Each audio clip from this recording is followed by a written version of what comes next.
Welcome to Work the Left Side. I'm hyper hyped to announce tonight's guest. I am joined by the awesomeness that is the Juggernaut, the one, the only Big Boppa. Sir, are you good? Yeah, I'm good. Yeah, I'm really good. I'm glad to be on this. Eventually, to get on this podcast. We've tried it a few times, but obviously we're here now, aren't we? Oh, dude, yeah, apologies. That's kind of on me previously, and then we was doing it, and then Skype did one, and then I fell out with StreamYard. I've tried Zoom, that didn't work out, so I've come back. So yeah, all good things come to those who wait. So yeah, it's been a long time in the coming, but we eventually got here, which is, I think, it's a good thing. So I think we've got a bit more stuff to talk about now as well. After the last few Planet shows, we talked about it off camera. What yourself and Paul have kind of got in the pipelines for next year. So we wouldn't have been able to talk about that previously. So I think it's going to work out for the better. Yeah, 100%. Yeah. So, but yeah, dude, obviously, like I said, we're here. As I sort of mentioned, we mentioned Planet and everything like that. Obviously, you are, for me, like one of the staples for Planet. If I think of the Planet Wrestling show, you're a massive part of that. I think, obviously, with it being, in Bradford, your hometown boys, it's your local promotion kind of thing. And you also seem to play a massive part in the Planet shows as well. Yeah, and I work hard for it as well. So away from the actual ring, I obviously I sell a lot of tickets, but I do go, whether I'm eating breakfast or whether I'm out, putting posters up. I'm always talking about Planet Wrestle, whatever show. Well, if that's what I'm promoting at the time, that's what I'm talking about. So I don't rest on my laurels and just sit and expect people to buy tickets from me. I do talk about it on a regular basis. So each time I've done a show, it's not been the same clientele all the time, if you get my point. Some have dropped off and some have come because I've made I've made new customers, and some have come and some have come. They've dropped off, then come on another show, and not that type of thing. But it's always the tip of my tongue. So in regards to promotions, if people want to book me, they've got to give me enough notice if they want to put bums on seats. And I think I can get bums on seats. They've got to give you time to get the word out there, kind of thing, haven't they? Because it's just, they've got to allow you to get to talk to people, to let people know where you're going to be, what you're going to be doing. That kind of, obviously, I mentioned Planet, I saw you at the True Grit Rumble last year as well. That was awesome, man. Very cool. Obviously, Big Boppa at left bank in Leeds. What an 18. I've put it on this poll. What an 18-month I've had. Obviously I think it's 5 Planet Wrestle shows since start, maybe 6. I've been on True Grit, and I've only been doing it a short period of time, but obviously the bubbles have made an impact, and and people are talking about it, and rightly so, because I put the effort in. I might not do the classes because of my circumstances in my job and that, but probably the last 2.5 years I've probably had a private every week with Liam Slater, 1-to-1 for 2 years easy, and I'm still doing it. So he's the one who makes me, who's made me the wrestling guy that I am. He's fine tuning it for me.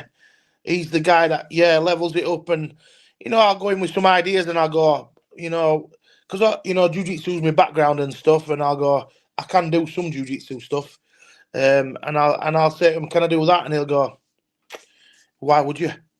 You're a big guy, you do big boy stuff, you do big guy spots, keep it simple and do it that way, and listen to the crowd, because if anybody's in my shows, I don't jump off top rope and stuff like that. I'll jump over it, but I'll go over it in rumbles, but I can certainly get the crowd going, and some of these shows with the bubbles and that,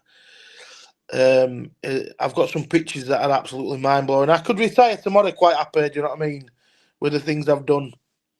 But let's see where it goes. Do you know what I mean? Keep going. Yeah, I mean, that's the thing. Obviously, after every Planet show and everything like that, when they upload the Eyes of the Fan, I believe is the photographer, at Planet, you see all these pictures, especially like during the intro, you got the kids there, the fans there, sat there, and like sort of said, the bubbles, man, that visually it looks amazing on the photos, everything, it pops. No pun intended. It's just kind of No. It's just what I've done and all recently in last probably 2 or 3 shows. I've been getting like these bubble guns, and obviously I sell them, but as merchandise. But I only make about £1 each on them. I fill the bubble guns, I fill the bubble solution up, I put the batteries in, and when kids got out of them, show before last I came out and the room was just full of bubbles. It was such a great feeling to be out there, with all the kids with the bubble guns and the adults, so some adults as well. It was just, for me, it's what I wanted to do in regards to, that sensory sort of vibe, if you want to put it. It's definitely building and people are feeling it, and they're definitely getting behind the bubbles, even though I'm a big guy and and I'm wrestling, but it's that connection in it. So, and I think I've definitely got it. I was going to mention that because obviously that's what we talked about, previously, like the sensory kind of aspect of it all, with the bubbles and everything. And obviously that's a massive part. But I think, again, I'm referring, going back to saying visually, looking at the photos and everything like that. It's just a contrast, like you sort of said, you've got this big guy who's coming out who legitimately looks like, he could just do anyone some serious damage. And then you've got all these bubbles floating around as well. It's just a total mind meld of like anger and aggressiveness and just gnarly big man meatiness.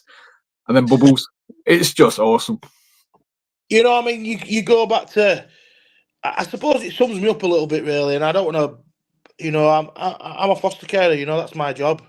And I've, me and my wife have fostered for just coming up to 20 years, and we do long-term care, and we've done it for various kids and stuff like that. But, I do it, wrestling, I've done it for the kids that are in my care now, do you know what I mean?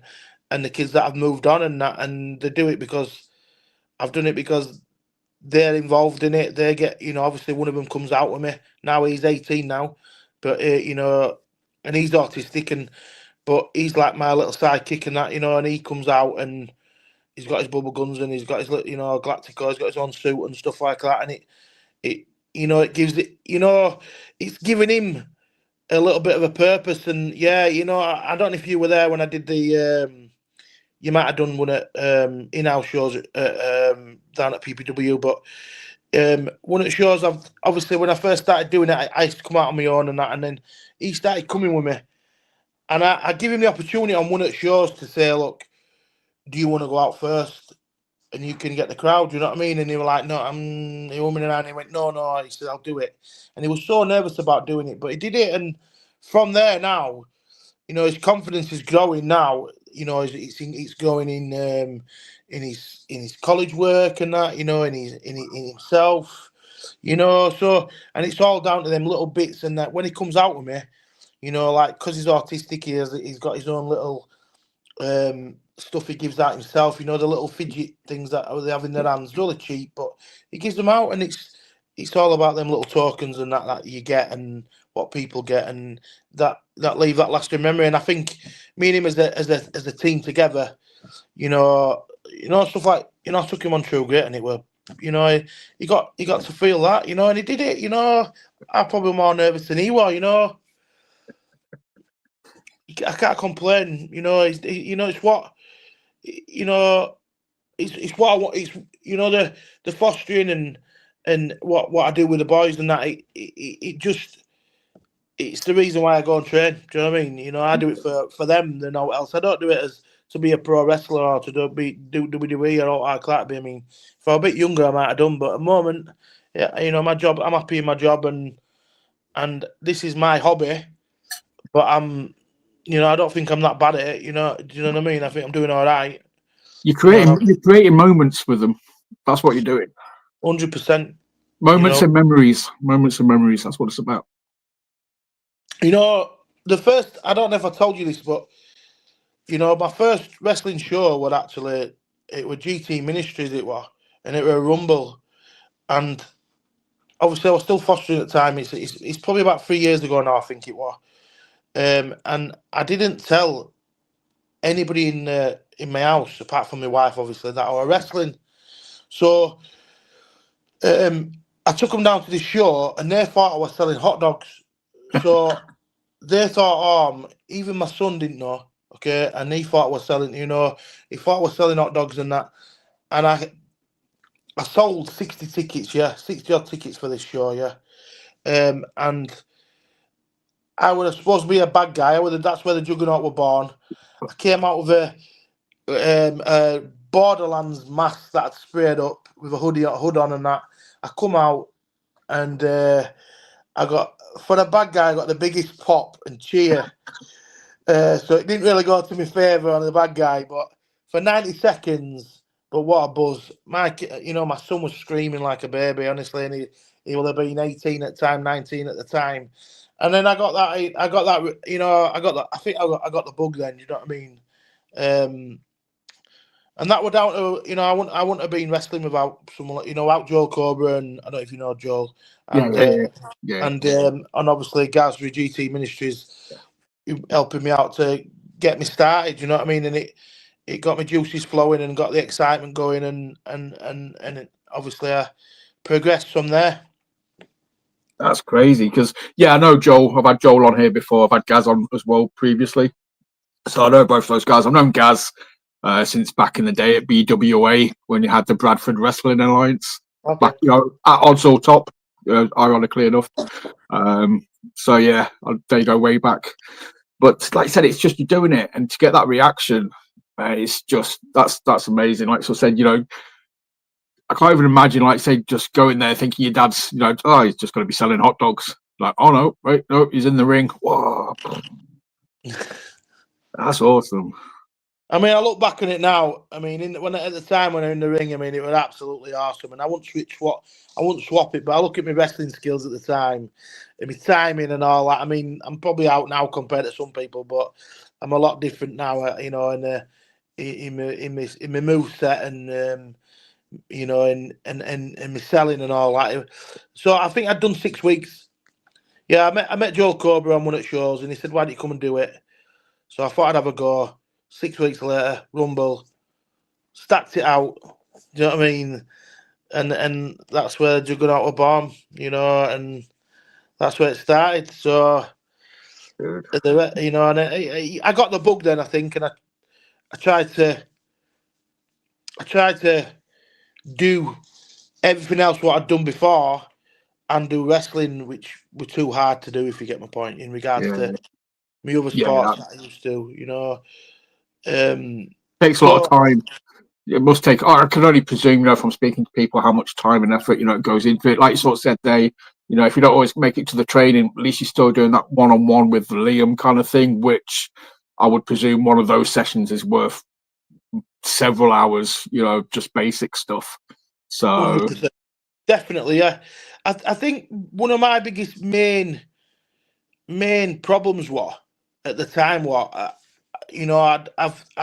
I'd done jiu-jitsu for coming up to 10 years. I've done it over 10 years now. I'm a purple belt, and I've won national championship twice. And I used to take up I used to train 2, 3, 4 times a week. Sometimes more. I used to coach. I was very, very involved in it. And then when I started doing this, there was a little bit of a conflict, and it was to do with basically work the left side. It's all about the grips and the control, where in jiu-jitsu I'd pretty much lead from the right and get my grips on the other side. So when I were like locking up on people, sometimes I'd smash them with face and that by accident. That's it's going to happen, isn't it, unfortunately? Yeah, so I remember locking up with Pride, and I caught him in the face, and he just said, "Please don't do that again." So I had to take some time away from jiu-jitsu to get my momentum, because from my jiu-jitsu knowledge and that, and through coaching and that, I understand what fundamentals are and the importance of repetition, and I think one of the things where I struggle with is if you're doing a class once a week. If they do this, if they say they do a class once a week and then they change it the week after, I've forgot what I've done week before. So what I used to do, I used to go down with Liam, and I'd say, can I work on this and work on that, and I'd work it for say 6 weeks or a month to 6 weeks, maybe longer until I get it, and then we move on to something else. And you know, like even little things like hulking up and things like that, people don't realize how actually hard that is to do. And how, you know, people criticize like people say about Hulk Hogan and how easy he made it look, but to go and do the head shake and all this thing is such a hard thing to do, you know, and get it right. Do you know what I mean? You know, It's the timing. The 100%. timing's got to be spot on, hasn't it? That's the thing. You know, everybody, you know, like everybody criticizes people's moves and people doing the same thing, but that's what people want to see. People want to see, you know, that, you know, you go back to the Rock and Hulk Hogan, right? And Hulk Hogan's getting that beat down, and all of a sudden he does that head shake at the Rock, and it's the Rock he's pointing at. Do you know what I mean?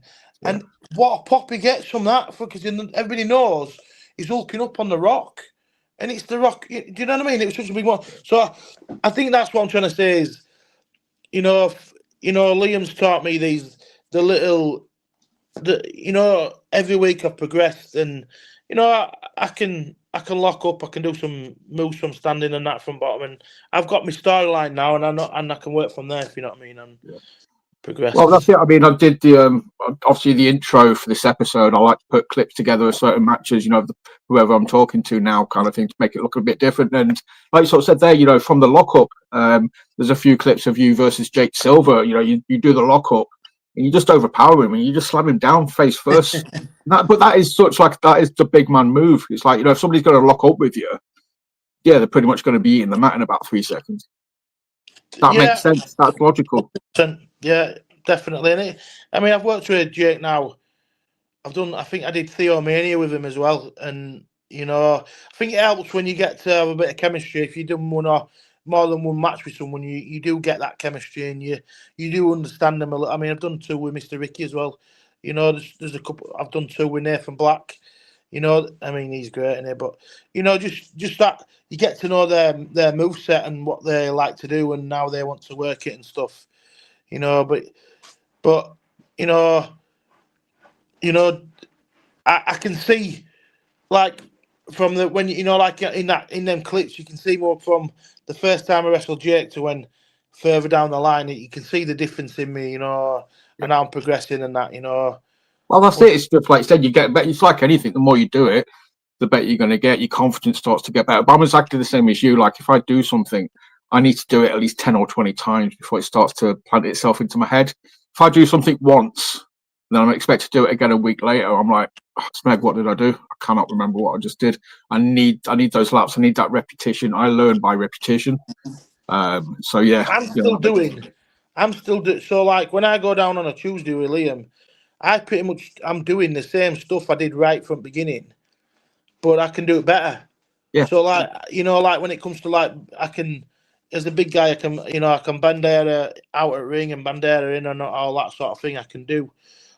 You know, I've got certain move sets that with what I can do and stuff, you know, so I can see like I said earlier, I can see the progression in myself, you know, I can see it 100%, you know, when I'm warm and that, and I've warmed up properly, you know, I can move. For a big guy, I can move a little bit. Do you know what I mean? A little bit more than what I used to do. You've got the corner to corner bits that, you know, where you do the splashes into the corner, man. You got a good first step. You got that, you know, that speed. So yeah, you know, it's obviously working. But I think it was Kemper. I was talking to Kemper about it on his episode, and it's kind of like protecting the big man image kind of thing, where you're not going to sell, you know, for just for anyone kind of thing, or you're going to make them earn that bump. You know, if somebody's going to knock you off the feet, it's got to mean something. And you're that kind of guy. You know, if I saw you take a bump in the first 10 seconds, I'd be like, no, I ain't buying it. And that's you. I mean, I'm a bit like you said there. You know, you got to be true to yourself. You know, you got to be true to what you know. you got to be true to how you feel in real life, do you know? Because in real life in the street, you know, I wouldn't want to lose. Do you know what I mean? And the jiu-jitsu background I've got, I'm probably going to have a good advantage. Do you know what I mean? So, Yeah. and I wouldn't want to go to the floor. So, you know, that story of whenever you see a big guy against a small guy, you don't expect him to knock him out straight away to the floor and everything. Everybody wants to watch that. Everybody wants to see the big guy get knocked out from the small guy. But it's gonna take because it takes more of an effort. That's the thing, you know. You've got to build to it. It's got to mean something when it Yeah. happens. You spend 10 minutes just chopping down that big tree kind of thing, and then eventually it falls. But it don't fall on the first, axe strike. You just got to keep chopping at it. So that's the thing. And you protect yourself, because if you go down too easy, then you've lost that kind of, I don't know, that character, that kind of image, that energy. It's going to be like, oh, my man falls over after 10 seconds. He's not that big. So it maintains the realisticness of it as well. You know, little things like commanding centre at ring. It's such a big thing, you know. And it's something I'm only just starting to come to. I'm starting to use more. The terminology hot tubbing, where I feel comfortable in the corner, I put my hands over at ropes. It's something I like to. I do use that when I'm out of my comfort zone a little bit. Try not to use that as much. Try to think different. But commanding centre at ring, you know, hitting them spots when I need to hit them and make them look decent. You know, selling where I need to sell, and taking that pop if I have to take it to make that for that moment for that guy, or if I'm putting him over, or if he's cheating or what. Do you know what I mean? You know, that type of thing. I noticed But that with the Mr. Ricky match. You sort of about commanding like the centre of the ring. Man, just watching Mr. Ricky trying to get you out the centre of that ring for like 5 minutes. I was just like, yeah, it's happening. It was just, but it worked. Plus, as well, Mr. Ricky's just obviously at Planet. He's just, he's the teacher. He's the one everybody loves to hate. The kids hate, love to boo him and everything like that. And then it was the perfect counterpoint to you at Planet, because obviously, you're so over with the bubbles, everything like that. One of the kids' favourites. It was just you against Mr. Ricky was just. Was that the Holbeck one? Yeah. The Holbeck, yeah. What in that match? What I said to him was, I told him I said, throw me out of ring. I said, when you chop me, throw me out of ring. Yeah, momentum, throw me out of ring. So I let him throw me out of ring, and when I got outside, I was all dizzy and that from being thrown out of ring. And when I got in, I couldn't remember what I was doing. So I had to I was like, what am I doing? And then they were talking to me through it and that. And then eventually I could pull it back around and I managed to finish it off. But there was a part, sometimes you do too much and I'm like, what am I doing? Because of jiu-jitsu, I've got cauliflower ears on one side, which sometimes with crystals in your ear and that can make you a little bit dizzy sometimes. Oh, wow. So I think sometimes I try and do I'm fine with it, but if I try and do that, little bit to do that something else, that little bit more than what I'm used to doing. Yeah. So it's just getting that balance, like he's like, well, you don't really need to be thrown out all the time. Maybe don't get thrown out. Do you know what I mean? So not all the time, but no. Yeah. Like I say, again, that's the thing. You've got this stature, you've got this presence about you, where you can do. Less is more in your case. Everything means something. You pick somebody up and slam them. That's like somebody else doing five moves in a row or something. So it's just very sort of like, if you can move me, awesome. Feel free to try. But yeah, you can take 10 punches. You give one. That's it. It's done. So yeah, you definitely got that less is more kind of character, and it just works. Not many people can kind of do it, and it work. But yeah, you've got that kind of presence about you. Is that a cuddly presence? No, man, that's just a face, but it's could be if you're on the right side of you. But if you're on the wrong side of you, mate, no, that's a scary thing. That's why I always be really nice. Whenever I see you, I'm like, I want to stay on the good side. But we talked about like I said, the bubbles and the sensory side of things. We spoke at Planet a while back, and you've always kind of had this idea of doing like a sensory show. And obviously, you know, after speaking to Paul, I know what he's got in the pipelines.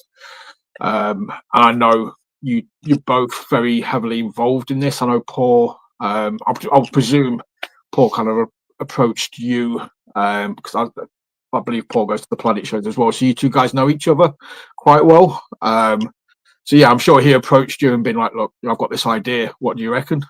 And I'd imagine you jumped at it and was like, yes, you know, I too have a similar idea. Yeah.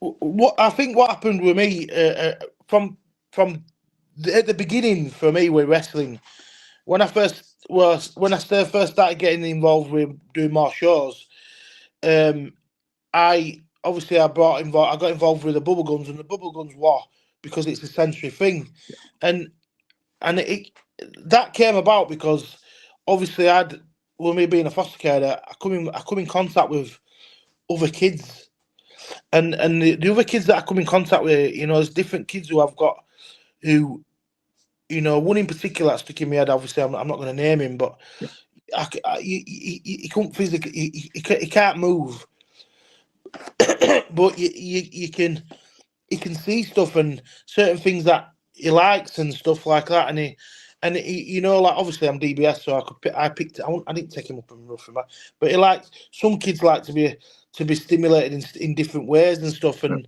it opened my eyes to different things, and then I went down the idea of maybe doing something for myself, or going down an avenue of doing something more sensory, and getting ideas from people that in different industries. And you know, like one of my mates who works in like the in doing shows and that at Peace Hall at the time, he told me of, you can get a smoke machine that does smells, and I wanted to like relate it to so if a wrestler come out, they could, you know, someone who you could smell it, to, so like say for instance the wrestler smells a certain way, so you could identify which wrestler it is and stuff like that.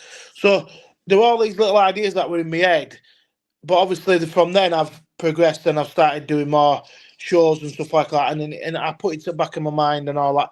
And then obviously Paul approached me and said, would I help him and that? Would I get involved in that? So obviously I went down to a meeting with him and JC and stuff. And like you said, I jumped about being on board, and you know, and he's obviously, you know, he's with Thomas and that, he's you know, he's running, you know, he wants this to be a really good a good success, and I think it will be with the ideas that he's got.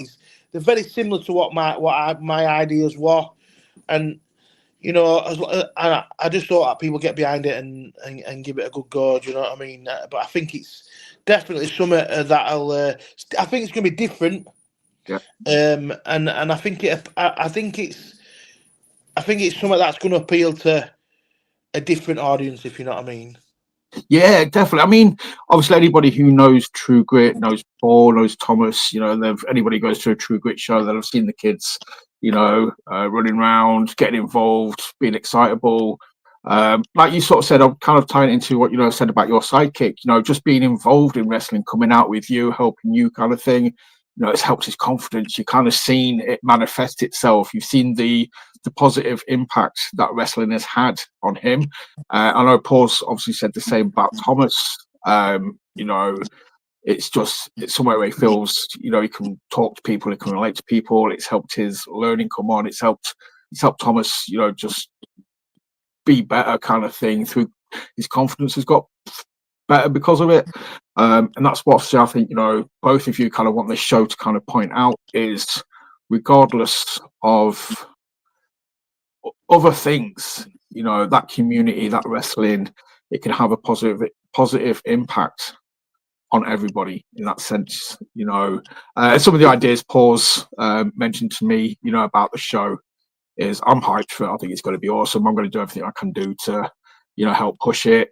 If I can get a couple more eyes on there, you know, I'll be happy. I've seen the belt, a first look at the belt as well, because obviously he's looking at doing having an iron title for it. Yeah, it's good, isn't it? It's good. I've seen. Dude, yeah, it looks a bit tasty.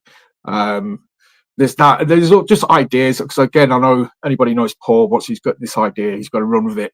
He's got someone like you he can bounce it off of as well. and he was talking to me, you know, like so I said, each match being different in a different kind of sensory way, and who he wants to be involved in there. You know, I know we joked about like having NRG in a lights out match and having like, you know, lights on the costumes and stuff. Yeah, man. So it'd be visually, you just see like NRG buzzing around in the dark kind of thing against whoever. Their outfits lighting up. Alfie, hope. Yeah, again, I'm not saying who's going to be on the show. These are just names that were mentioned as ideas. But obviously, Alfie with Dee Dee. You know, Dee Dee's a very sensory thing. You know, when she comes out, people are there. They can sort of, you know, touch Dee Dee. That's something else to sense. Yourself with the bubbles, mate. A smoke gun that has a smell. That's awesome. He was talking about maybe like I think he was talking about possibly about doing the Snow Queen, maybe having a snow machine type thing and things like that. And I think if he pulls it off and we can get it, if you do it right, and obviously you've always got one, you always do you do a first run, don't you? And you can always improve on the first one.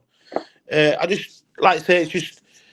You just want it to be a success, which I think it will be because I know he's definitely full of energy with it, and you know, and he's got the drive. Just thought that people get behind it, you know, and in the right. I think we've got a location now. I think we do in it. I think they're doing it at where in the centre, yeah, which is. I think we've secured that one. I think it's March. It is top of my head. So I think we've definitely got it. We just need to go through all he does, and finalise what we need to do and get it out there. Hopefully, I can help him get some seats down, some people on some bums on seats and stuff. You know, to people I know, and you know the foster carers and that I'm involved with. All the different hats that I wear. Do you know what I mean? Well, that's it, because I know there was talk about different locations, and I know a lot of people kind of really wanted it in Bradford, you know, obviously with yourself being involved kind of thing, and it just kind of made sense. It was just kind of like, yeah, this is logical. And based on how I've seen the Bradford papers get behind Planet, you know, when they're having the shows now at Oddstall, you know, the papers in Bradford seem to be all for hyping these shows up, so I'm sure they'll jump on board for a show like this as well, because it's got to be one of these shows that brings the community, brings a lot of people there who may not watch wrestling or who may not have had any interest in wrestling, but will want to go and check this out because it affects their kids. Yeah, and I think, you know, obviously with it being under the, you know, with it being on a True Grit as well, you know, with JC and that, you're going to get your hardcore True Grit people who are going to come and obviously support Paul and that, and then you're going to get this, hopefully, this other mix of people that you know might never have been to a show, they know what wrestling's about, but they haven't been to it because they can't feel it, or they can't relate to it, or they don't feel safe. So there's going to be areas there where I'm hoping that there's going to be like a quiet room, so someone can, if they need to have a bit of time out and people can understand that, you know, or they don't have to understand that, you know, because I know for when I did a Planet show recently, there were one of the guys who tried to take his son, and his son had a bit of an outburst because of the noise, and we could have really, after that, it made me think, well, we need a space for people to be able to, you know, to go to deregulate, you know, to desensitize and get himself back in the zone, because you know that's what my kids do, you know, when he's one of mine, when he's a little bit when he's a little bit flustered and a bit overwhelmed, he needs that 5 minutes to pull himself back round, and then he's back in the zone, you know, back at it, you know. So I understand that, and I think the location for me was key, and I think getting that location, because it is. I mean, you've been to a show there, haven't you? I've never been personally. I've heard of it. I've seen footage and everything, but I've never actually stepped foot in. It's for me, for the starting point, it's a great location because they have all the setup there, the lighting and all that, and it's, you know, that it can be dark if you want it to be. You know, to me, it's great. You know, a great setup. Ticks all the boxes, basically. because I remember saying that to Paul, like, you're going to have to be, because I've got limited experiences, but I was always going to say there needs to be somewhere where somebody can go for like 5 minutes and just relax and chill out. Whether there's like music on or different lighting or just nothing, there needs to be something a bit different, just to kind of, like I said, recenter themselves, just to relax. So, but yeah, dude, I mean, it sounds like it's awesome. Everything seems to be in motion. There's plenty of people involved who know about that side. Obviously, there's yourself and Paul who know about the important aspect of it all. So I'm just going to sit back and just keep getting updated and keep talking about it whenever I get a chance to talk about it, and just look forward to it, basically. Talking about Planet, I just want to pull it back as well. Like I said, the last 2 Planet shows have been, at Bradford Bulls.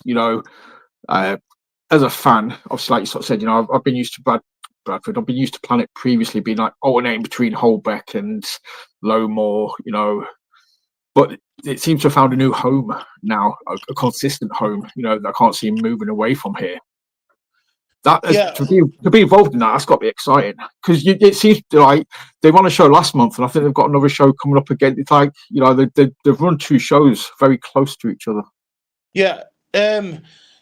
What happened there? Obviously, I'd not seen True Grit by then, but I'd been around a lot. I'd been in and I'd watched a lot of shows, and at the time, Planet Wrestling were the only one that I found were fresh, and it was very family orientated in regards to characters, and obviously Liam Slater were involved in it and all that, and it was very, Music Man were on board and stuff like that, and it was just, it was to me it was top bill, and what happened was, obviously, I don't know if you were there at the time when obviously I picked Nathan Black up and I slammed him, when I got involved in that match, and I told you, because I said, look, if you give me a shot, if you put me on, I'll sell tickets for you, and he has done, and he's and I've delivered that promise.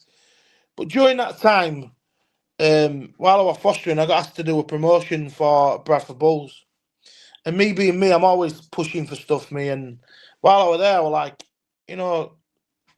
could we not do a wrestling show here? And it went from there. Wow. So, and it went from there. So, obviously, I obviously got, I helped get that venue there, and that's where hopefully the Bulls thing can keep going. We keep running with it, and it can only get bigger, especially now. Obviously, I'm going to shout there, Bulls are in the Super League, and that it's going to get bigger and better, and hopefully we can plug that a little bit. Last show, that's why I wore a Bulls shirt and that for that, and we've done a bit of work. A little bit of rugby, little segments in it, and we're looking at maybe doing something further down the line, which will pull some more crowd in, which I think is really, really important. But for me, I can, in regards to wrestling terms, because I'm 49, I'm 50 next. I could quite happily retire with 18 months I've had, but I'm going to keep going a bit longer. I'm going to see where we can go with it, and if my body holds up and everything, I'll just keep going and keep plugging on, and getting people to back it and stuff like that, to a point where it can be more self-sufficient, if you get my point. Yeah, that's it. And to be fair, dude, I mean, you could do that, and you could, if you kind of take a step back, but still do stuff, behind the scenes and everything like that. Yeah. But then, I don't do 2 or 3 shows a year. You don't have to do everyone, but like, when you are on a show, it's kind of like a big deal. It's like a matinee. It's kind of like, you could be the Brock Lesnar of Planet kind of thing. It's like not there all the time, but dude, when you're there, I mean, they look after me and all. Jake looks after me, and obviously, Alex, when they're planning the shows, they look after me and stuff. I mean, the last show, I don't know if you know, but I found out that one main eventing, which I've never done before. You and NRG, wasn't it? Yeah, me and NRG, yeah.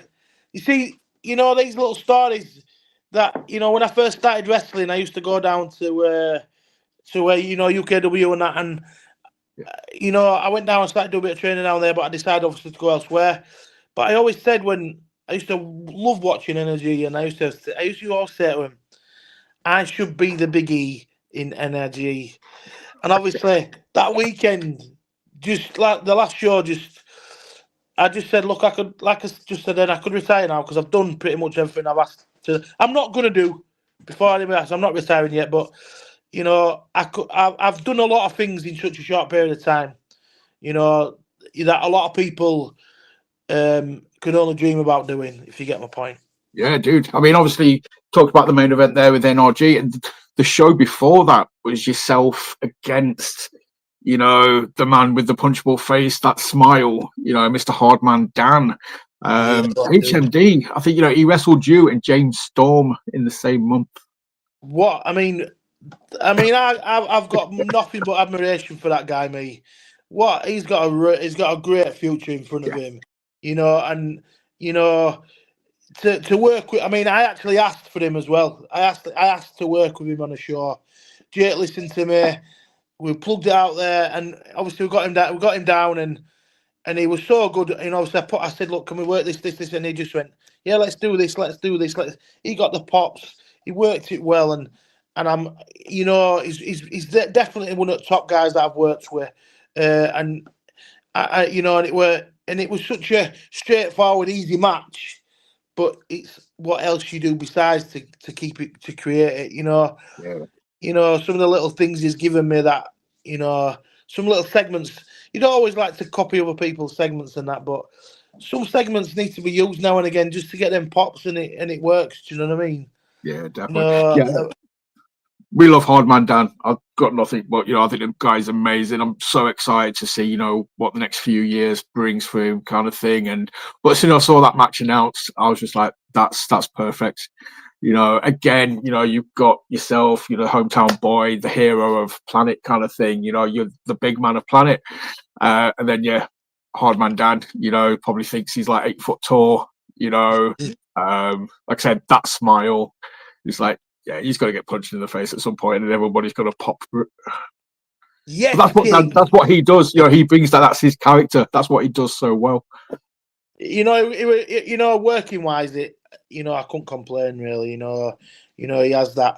You know, he knows that to work the crowd and get the crowd going, and he did everything he needed to do. But you know, I've got nothing but admiration for him, and I'd love to work again with him at some point. And watch his journey. I'd probably definitely buy a T-shirt if you get my point. Because I suppose, you know, even though I'm a wrestler, I'm still a wrestling fan, and one of the big things to me is I have a collect. I don't really wear loads of T-shirts. I won't really go wear every T-shirt if you get my point, but I do have them.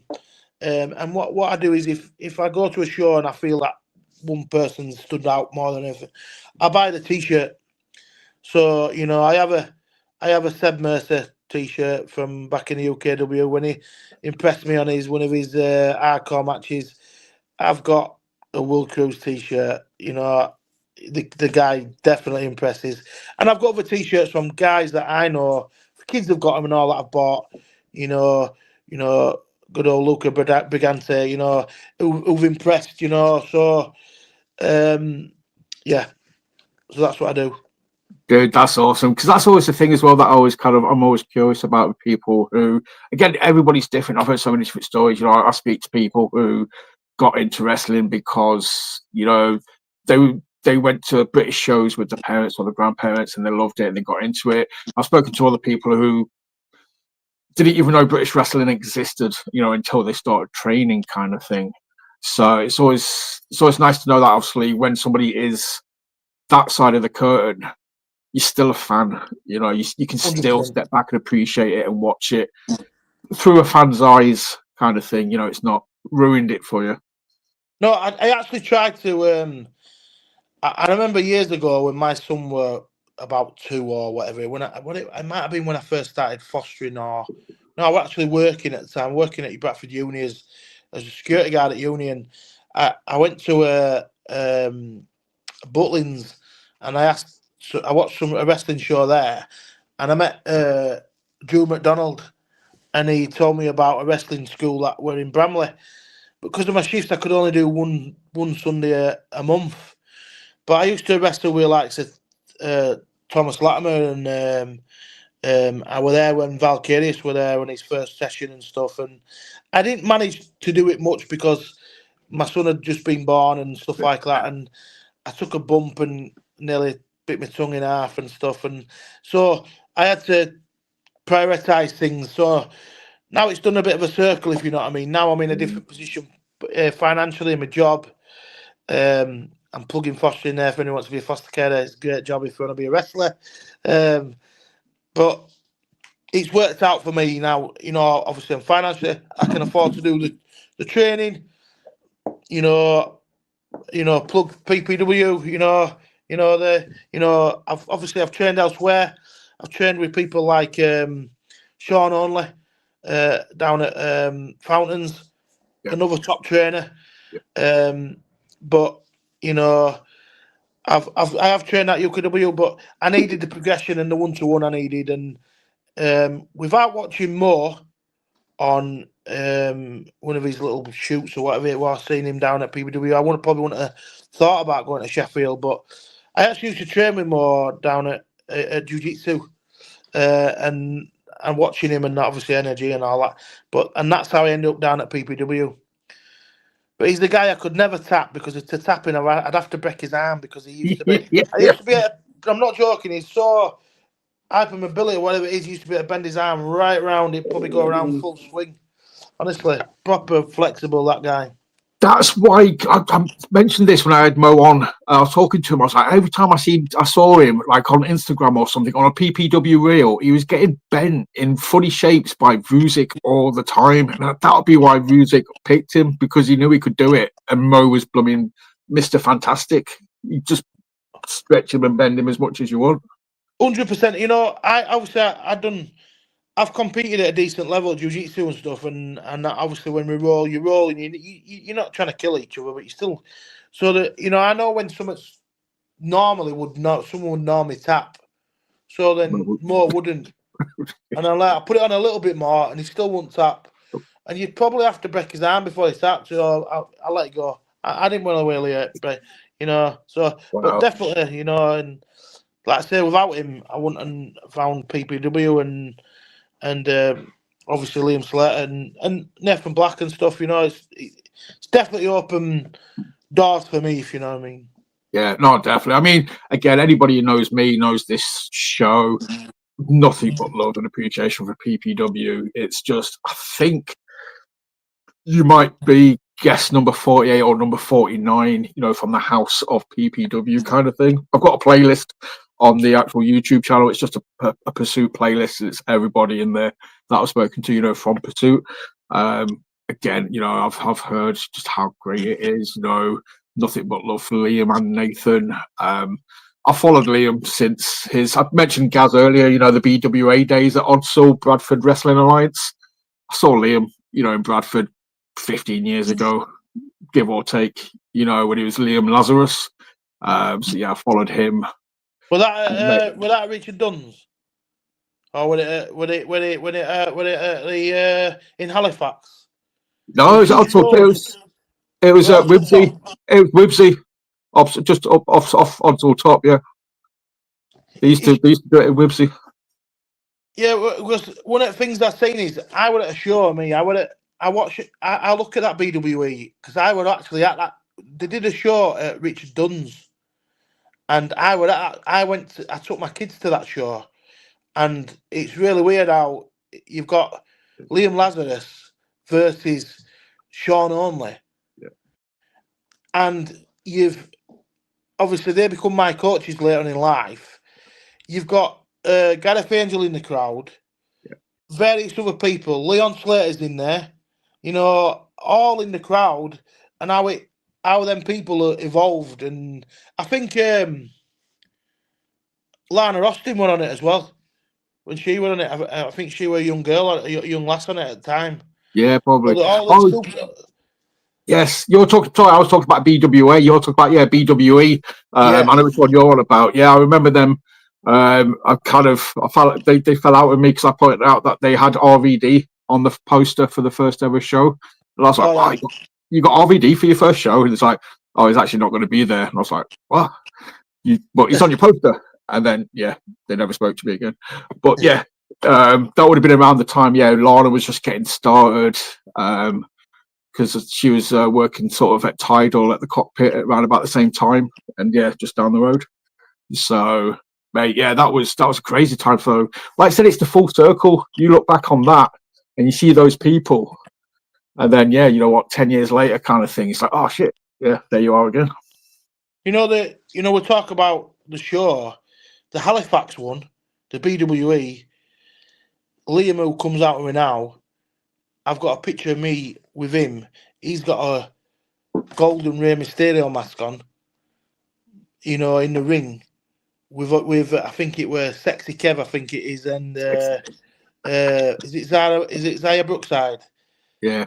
And it just shows you how things have evolved.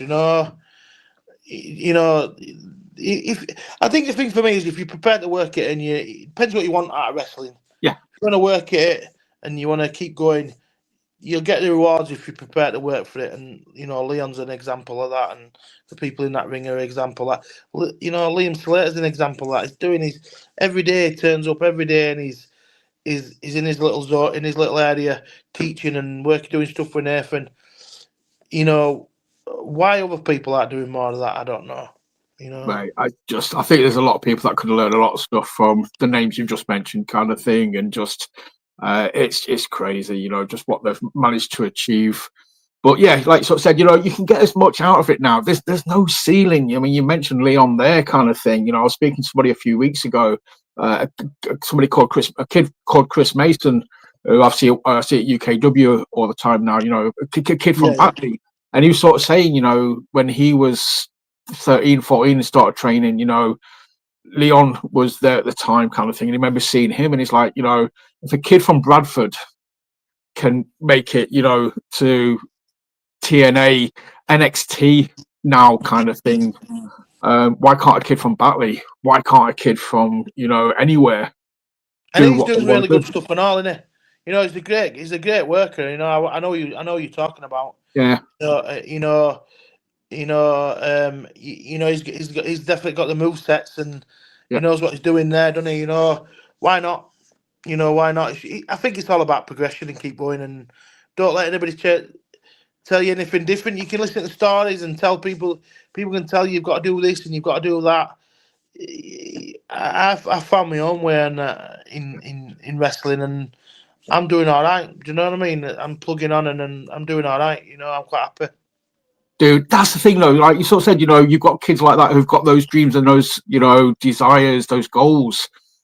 That's fine, but you've got out of it what you want to get out of it as well, kind of thing. Like you sort of said, if you're realistic, like I said, you're not aiming for those heights, but mate, you're making people happy. You're doing what you're doing. You're plugging stuff. You're putting butts on seats. And you're helping Planet Wrestle. It's just, yeah, you're getting out exactly what you want to get out of it yourself. I mean, I think it was this year, beginning of this year, sort of, I think was it March time or something, April time. Me and Jake did a show for foster carers as well. So that was like a closed group thing.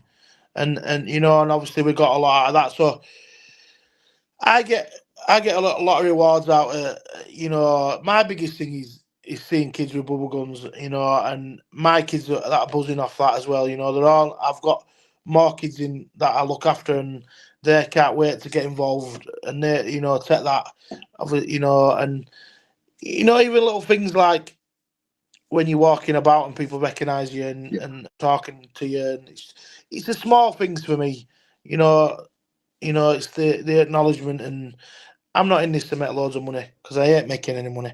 It's the like I say, it's the for me it's that there's one picture I've got, and it were against our man Dan when I come out, and I'll send it to you. What if I can send it to you? I'll send it to you, and it's just one picture, and you can't hardly see me as big as I am because the room's just full of bubbles, And back in when another one where you talk about bubbles are for kids and all that sort of thing. No, they're not, because there's one picture on Planet where there's a grown man with the bubbles, and you can see his face to say, "Wow." Yeah. Do you know what I mean? So that's it for me. I'm the bubbles. I could sometimes they do me head in a little bit, you know, because they're a bit annoying because I've got to fill them up and that. But they're there for a reason, and I picked the right choice, didn't I? You know, I made the right choice. Yeah. Oh, like I said, mate, I could literally just sit here and wax lyrical about just. I mentioned it earlier, mate. Visually, it's amazing. The photos, like say, Eyes of the Fan, always captures it amazingly at the Planet shows. It's just that contrast. It's just that kind of sort of thing. Like I say, and whoever says bubbles are for kids, mate, they can do one. All right, you can send them my way if needs be as well, because I'm going to be like, you know, bubbles are not for kids, mate. Jog on. Yeah. Bubbles are awesome. All right, 100%. I'll have that conversation with anyone. I'll stand on that soapbox. I'll be like, no, mate, no. You know, I've got kids, and I've got my oldest is like 23, my youngest is 7. You know, all have had bubbles, all have had bubble guns. I've made sure I've had one whenever they've had one. Yeah, we go nuts. It's great. And at the end of the day, the floor gets washed afterwards. It's all right. It's all good. Yeah, it's not better than seeing Paul's kids when he's jumping about to my theme tune with the bubble guns. It's pretty cool, man. Do you know what I mean? And then you got that afterwards and just going around popping them all. So yeah, dude, please send me that photo, and I'll get it to pop up in about 2 seconds on the screen now. Yeah. So everybody can kind of see, you know, just the awesomeness of it. But mate, yeah, keep doing what you're doing. It's working. It's awesome. The fans love it. You know, it's just, dude, yeah, smashing it out of the park, mate. I can't put it any other way. So, yeah, I said I'd keep you for about an hour, which we have done. Anything you want to shout out, or anything you want to big up whilst I've got you here, or before we go? Not really much. You know, obviously, you know, if anyone's Bradford's where I wrestle, Leeds, I'll do rest Leeds and that. You know, I did Kingdom Wrestling last week. You know, look forward to it. There'll be more coming up at some point. You know, Bradford. Is that the Royal Rumble? I did the Rumble, yeah. I did the Toy Rumble, yeah. For Hot Tag. Toy Rumble. Yeah, I did it. Yeah, we're good. I enjoyed it. Enjoyed it this last time with some fast count guys and that, and a little bit of interaction with them and that. It was decent, yeah. Yeah, I can see a lot of improvement in wrestling. You know, the wrestling shows are getting better. Yes. You know, everywhere. It's like, you know, it's that kind of like hopefully friendly competition. You know what I mean? You see this person doing something, so you kind of want to do it a little bit better. They see it, and they're like, right, okay, well, we're going to do it a little bit better. And it's like a trading at PPW. I've heard it before, you know, steel shop and steel. You all push each other just to keep getting, you know, just a little bit better every time. You know, wrestling's for everybody, innit? So why can't I just love it if everybody, any day the business is out there, so they're not all going to get on, but it's just be nice if we could wave a magic wand and everybody could get on, because it'd be great. Exactly. You know, wrestling would be a great place.